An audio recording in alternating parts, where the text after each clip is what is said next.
I started posting on YouTube at the worst time of my life. Twice, actually. I'm not talking about the first video I posted 14 years ago that looks like it was filmed on a potato of me and two of my friends being happy little idiots in London.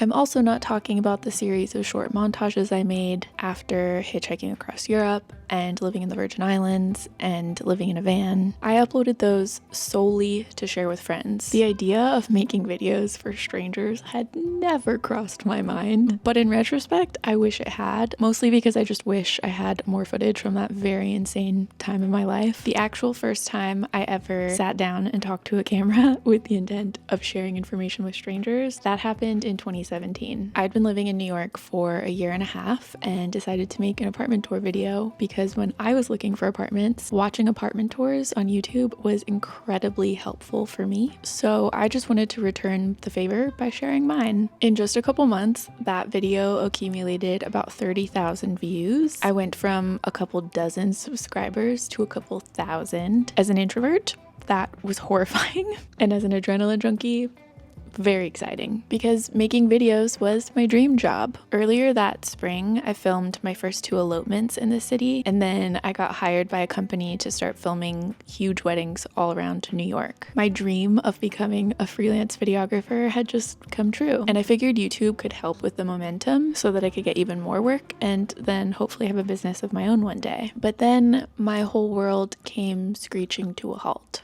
That summer, my dad was diagnosed with cancer, and just a couple months later, he died. It never gets easier saying that out loud. My dad was the bedrock of my life. For years after his death, all I could manage was just the bare minimum of survival. I filmed weddings, I paid rent, I dissociated. I didn't tell a story or share anything useful online for 5 entire years. But then, in 2022, I decided to walk across Spain by myself.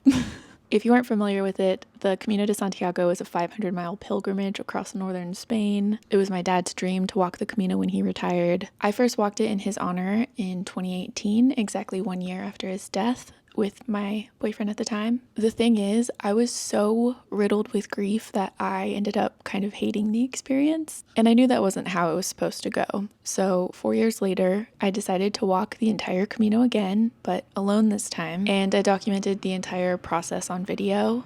I think it just helped me feel less alone through it all. And I also found the Camino community on YouTube to be extremely helpful. I shared videos about my gear, the things I learned from my first Camino, and then I made a feature-length documentary of my entire 5 weeks walking the Camino. This documentary took me 6 months to edit. It's probably the most tedious thing I've ever done in my life. And when I finally finished it, I thought very hard about keeping it to myself. This was the accumulation of 5 years of debilitating grief, and it just felt like I was slicing my heart open and serving it on a platter, you know? But the thing is, it wasn't just my story I was telling. I was also telling part of my dad's story, and while on the Camino, I ended up interviewing about a dozen pilgrims who shared their stories of grief and hope. So this thing that originally started as a video journal to make me feel less alone became something much bigger than me. I eventually no longer cared how cringy I came off or how ugly I looked in some of these clips, or if people I went to high school with were gonna find it and laugh at me. So I posted it on YouTube in May of 2023. I had just over 2,000 subscribers at the time, and I really wasn't expecting much. It started off slow for the first few weeks, and I specifically remember when it hit 1,000 views and I felt sick to my stomach because that felt like too much to me. And then all of a sudden it just took off. That video now has 532,000 views.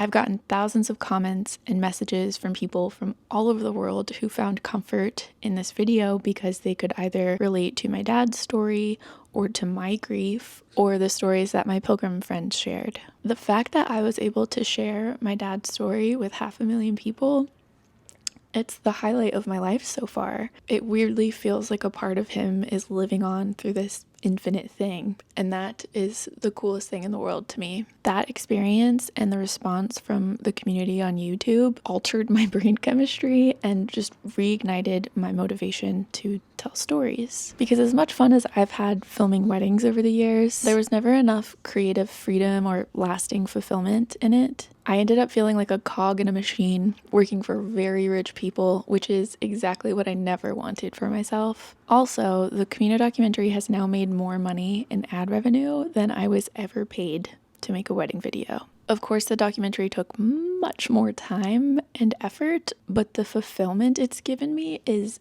immeasurable, and the impact it's had on other people is immeasurable. Stories connect people. They make us feel less alone. They build community. They inspire empathy and action. Stories help us make sense of the world. And each story matters, whether it reaches one person or 1 million. YouTube, being a free platform, has democratized who can tell stories and how far they can reach. We don't need to be connected to Hollywood elites or get millions of dollars of funding. We don't even need expensive gear. I filmed half of my Camino video on an iPhone 10. So over the last 2 years, I've been trying to figure out how to shift my life in this direction of storytelling and somehow making money from it without having to spend, 6 months of unpaid time editing. I've had to keep working my regular jobs in the meantime because I live in New York City and life is expensive, so I didn't post as much as I'd like. But then last fall, I crashed my bike on the way to my sailing job in Manhattan. I broke my foot and my ankle, and I wasn't able to walk or work for 3 entire months. I also didn't qualify for unemployment or short-term disability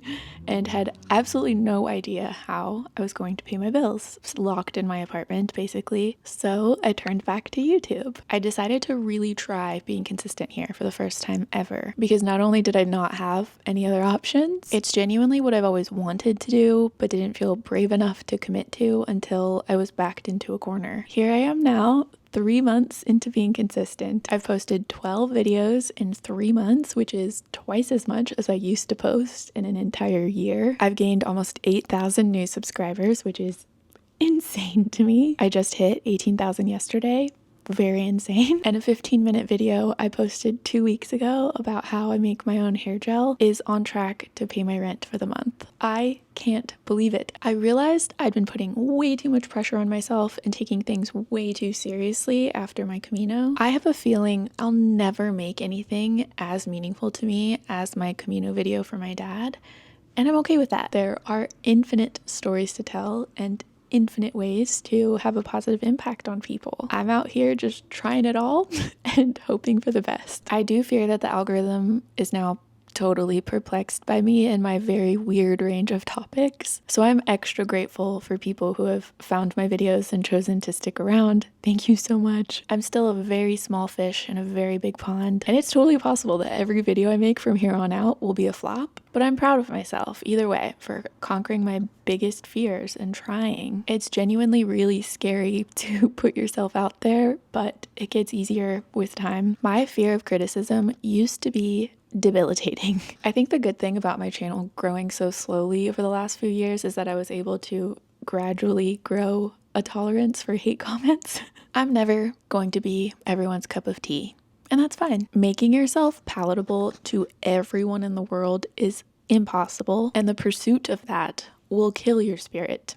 Don't even try. I think that's why some YouTube channels end up sounding like the Disney Channel. As long as I feel like I'm free to be my authentic self and I get creative fulfillment from it, I'm going to continue doing this for as long as I can. Because the reality is, we're all going to die someday. Life is too short to live in fear and to not follow our dreams. Who cares if people think you're cringe? To me, the cringiest thing in the world is having a dream and not pursuing it because you're afraid. So now, when I'm struggling to put out a video like this one, instead of asking myself, is this cringe? I instead ask myself, what value am I providing? What story am I telling? What do I want to say before I die? Which could be any day now. And what would make my dad proud? That's all I care about. Okay, thank you guys so much for watching. Subscribe if you want to, and I'll see you all very soon.